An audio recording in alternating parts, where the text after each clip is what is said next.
A very warm welcome to you. It's great to be back here with you on the program.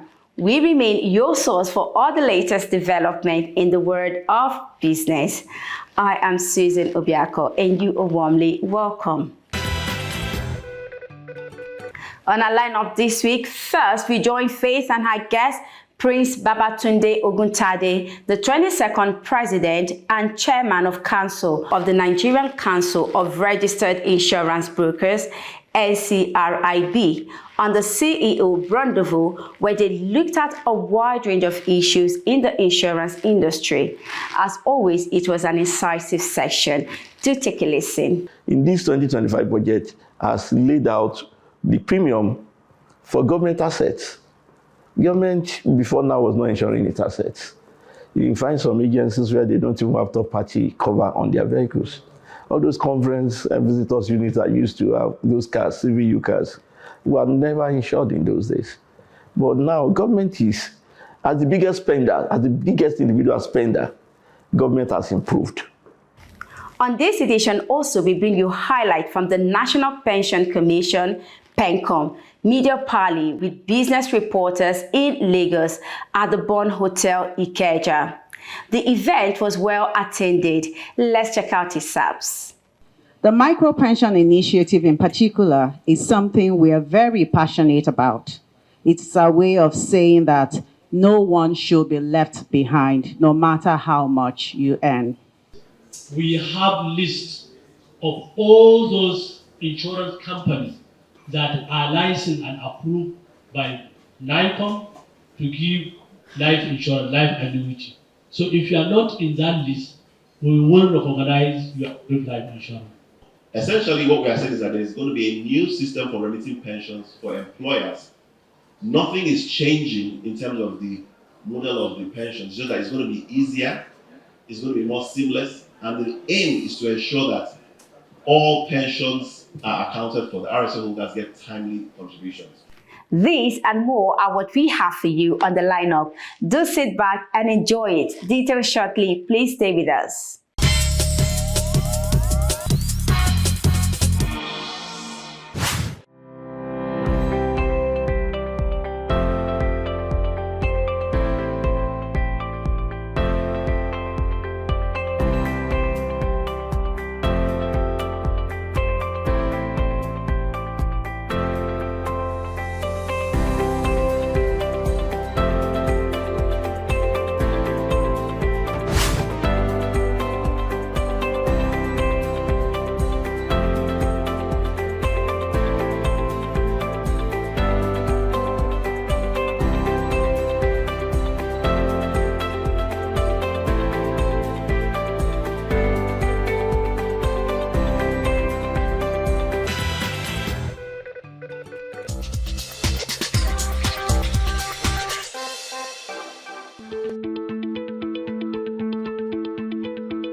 A very warm welcome to you. It's a pleasure to have you join us on the CEO Rendezvous this week. Today, I have the honor and privilege to be sitting one-on-one with the 22nd President and Chairman of Council of the Nigerian Council of Registered Insurance Brokers, NCRIB. I'm talking about none other than Prince Babatunde Oguntade. Together, we'll be taking a look at his presidency thus far and other controversial issues in the Nigerian insurance industry. Thank you so very much, President. Thank you, Faith. Thank you. Thank you. My pleasure. Okay, right away, let me start. You have gone about 14 months into your presidency of the council. What would you say has been the biggest challenge so far leading your colleagues? Well, thank you. In broking, there's no small challenge, there's no big challenge. But if you talk about the most accolade, the most challenging, is the issue of getting some errant members to fall in line. But basically, we've taken it in our stride. We also have the challenge of the law. We have the challenge of people compliance, as it comes from several committees of the House, and then getting our people to remain calm has been something that has taken a bit of the time that one would have spent doing other things. And of course, we know before we came into office, we thought about how to do all these strategic engagements, and getting some of the government agencies to listen to us has not been very easy. In fact, there are particular government agencies that up till now we've not been able to have a breakthrough with, owing to the fact that some of them are averse to insurance. They don't want to talk to insurance. And the fear that they have is that you're probably coming to talk about it. But they don't realize that what we want to talk about is their business, how it affects us, how it could be done better, how the partnership could be much more rewarding for both parties. That is the agency of government and the Council of Registered Insurance Brokers. Because basically what we know is that where a party, for instance, a regulator from another sector that whose duty has incursion or dovetails into the insurance industry, we want to understand what they are really after, and we want to tell them how best we can be regulated. You see, we are not averse to regulation. We want to be regulated. We want the market to develop. We want a lot of things done properly. And I would say the challenge has been further reduced by the level of collaboration between NCRIB and the other sectoral arms. NCRIB has been very helpful in this area.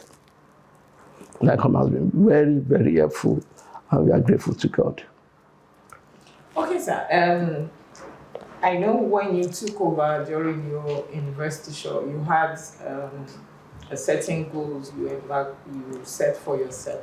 Those are the things you want to achieve. Okay, the 8-point agendas. Your 8-point agenda. So I want you to do a little bit of self-assessment thus far in terms of your 8-point agenda. Where are you at, and what is left? Well, in terms of strategic engagement and partnership, I was called this administration, even though we are just halfway, about 80%. We've been able to reach the unreached.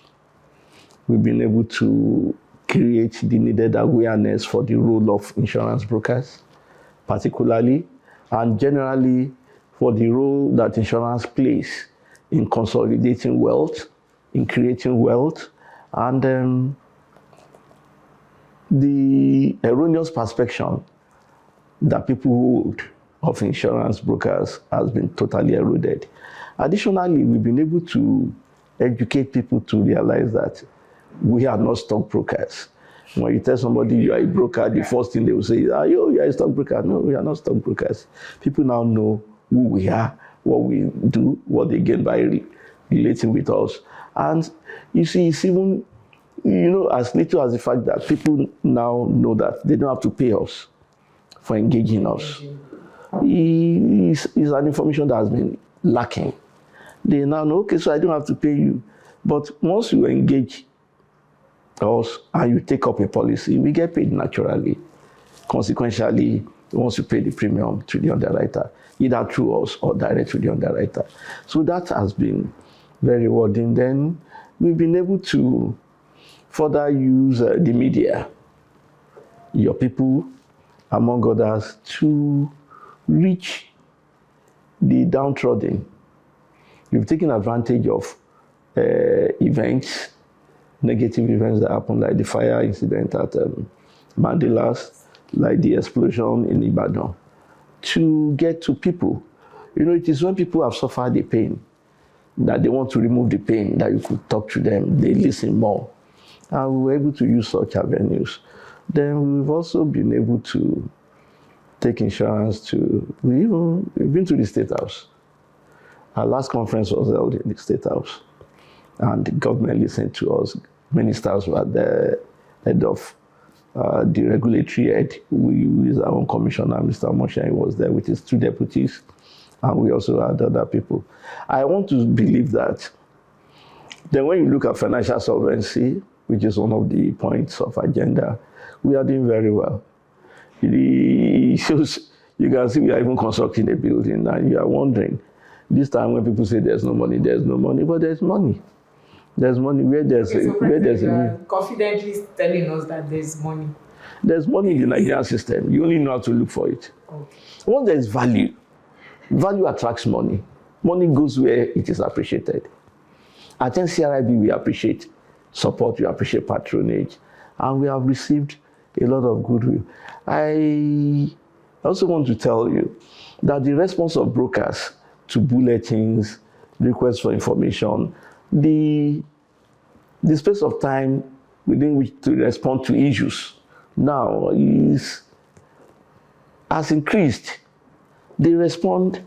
You see something on the platform, and you see members sending memoranda, sending memos, sending things to say, the president should look at this, we should be doing this. The cooperation from brokers has been very encouraging.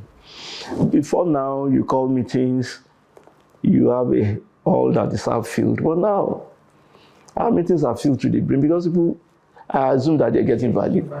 They're getting what they want. They get noticed. And we've been to state governments. And we have quite a number of them that are engaging brokers now. You see, just for me to create the enabling environment as the president, and my team has been very supportive, going around the country, the government agencies, ministers, getting them to support us has been very rewarding. I will tell you, we are looking forward to seeing the budget this year, seeing the approved figures. I can tell you, the figure for insurance has more than doubled. And we are sure. Some presidents are still quick to say that it's not what it's supposed to be compared to what's obtainable. See, somebody gave you soup. You say there's no meat. Before, when you didn't have soup, what were you doing? The person will give you soup, go had meat now. So we thank government for what they're doing. Let me tell you, for instance, 4 or 5 years ago, the premium on the head of service was less than 5 billion. For the group life. Yes, for the group life. The last 2 years it's been over 9 billion. And this year is going to be much more than that because the government has increased salaries. Don't forget, it's going to affect payroll. And it is a function of the payroll. Premium is a function of the payroll. And you find that government is doing that. And government has even, in this 2025 budget, has laid out the premium for government assets. Government before now was not insuring its assets.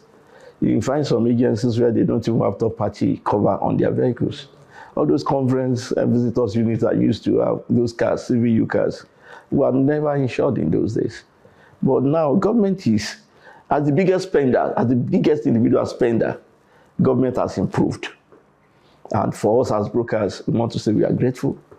We look forward to the approval and assent of this 2025 bill, financial bill. We want to believe that it will always get better.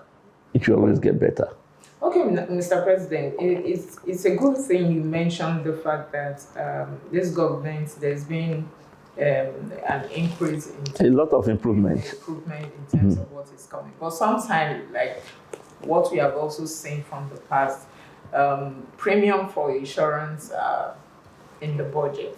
But when it comes to implementation, there's always been a challenge. But do you think with the current situation of things and this administration, that is a thing of the past?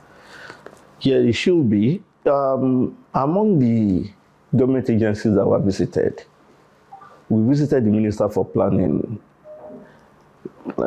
Minister for Budget and National Planning, that's His Excellency Bagudu Atiku. And we explained those challenges to him. The fact that sometimes insurance is unbudgeted for, and where they are budgeted for, there are environments that the funds are diverted to do other things. And His Excellency listened to us, and he took time to ask questions, and we explained he had the spam sec and others along with him at the meeting. I went with my team as well. And he gave his word. And we've seen tremendous improvement that a lot of government agencies now take pain to ensure that insurance premiums are paid.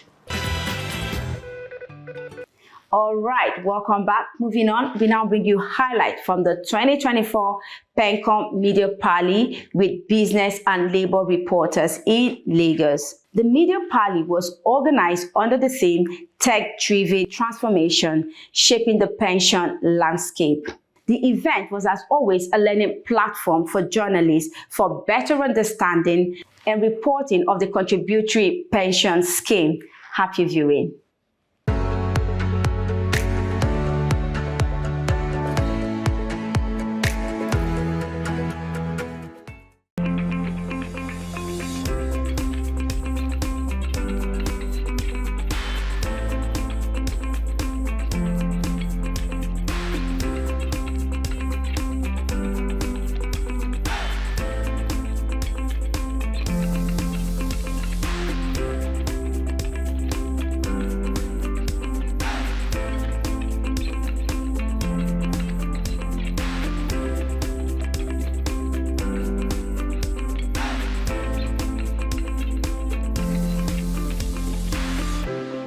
Today's theme is tech-driven transformation, shaping the pension landscape. This couldn't be more fitting. Technology has become the backbone of transformation across all sectors, and the pension industry is no exception. At PENCOM, we have embraced this transformation wholeheartedly. Today, we have over 10.5 million contributors and oversee pension assets in excess of 21.9 trillion naira as of October. In fact, by the end of the year, we hope to, not that we hope, we will exceed 22 trillion naira. This progress demonstrates the strength of our contributory pension system, but we are not without challenges.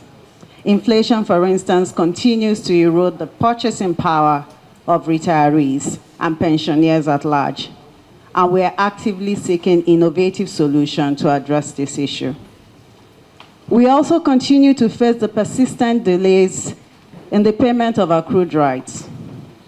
However, I should update you that earlier in the month of November, the federal government released 44 billion naira towards the settlement of backlogs of retiree benefits from March 2023 to September 2023. Moving forward, we are working with the federal government to put in place a sustainable solution that ensures retirees receive their benefits promptly and without undue delay. Since assuming office, my team and I have been focused on strengthening compliance, enhancing service delivery, diversifying pension assets to optimize returns, improving benefits, and expanding coverage to include more Nigerians, especially those in the informal sectors, and also vulnerable Nigerians. The micro-pension initiative in particular is something we are very passionate about. It's a way of saying that no one should be left behind, no matter how much you earn. Technology plays a vital role in driving this inclusion, from mobile enrollment to real-time account management to benefit administration. We intend to use technology to scale the micro-pension plan. Permit me to briefly talk about some of our initiatives. This year, we achieved a major milestone with the launch of the e-application portal for pension clearance certificates. This initiative replaces the previous manual processes, enabling companies to seamlessly apply for and receive their pension clearance certificates online. Since its deployment, we have issued over 38,000 pension clearance certificates. This significantly enhances ease of doing business and ensures compliance in line with Mr. President's agenda. So when you were talking, Ma, you said the federal government released 44 billion in November, and that covered the accrued right between March to September 2023. And I want to know, for the remaining period, can we get in specific terms how much accrued right is still in the purse of federal government, which we are expecting to get for our retirees? What is PENCOM doing to ensure that we douse this system of one group coming out to say, I'm pulling out today, another tomorrow? Then the last question is on the, I've noticed in some time that there is a kind of a drop in the level of commitment in terms of remittances from state governments as regards the CPS. I would like to know what is the regulator doing to ensure that we have more state captured and that those who are in the system are remitting as I went due. Thank you very much. So, yes, there's been a lot of agitation to leave the CPS, but most of them are ordinary Nigerians who just want better benefits. And whilst I always use the word righteous cause, it's a righteous cause if you want better benefits for yourself, and most Nigerians are agitating for that. But the way to get better benefits is not to exit the scheme. And we'll continue to engage across every level until we are able to get people to trust the CPS and to know that whatever you are looking for, you can work it out within the CPS. I know that there are various people or various, particularly the MDAs. The one at the forefront now is the police pensions. The police who want to exit. And what we've said to them is the CPS offers security of funds. It offers safety. The scheme is also sustainable because the contributions are coming in from both the employees and the federal government. And it's something that has, continued over 20 years and will continue in that process. However, if the police wants better benefits, then we all need to work together to see how that can happen and incorporate it into the CPS. That's the time on the program this week. Many thanks for being with us. Do join us again next week for a fresh package. In the meantime, feel free to connect with us on all our social media platforms. Connect with us on our YouTube channel, Almond Finance TV. Make sure to click on the bell icon to stay up to date with our latest videos. I am Susan Obiako. Until we come your way next time, from the entire team is a goodbye.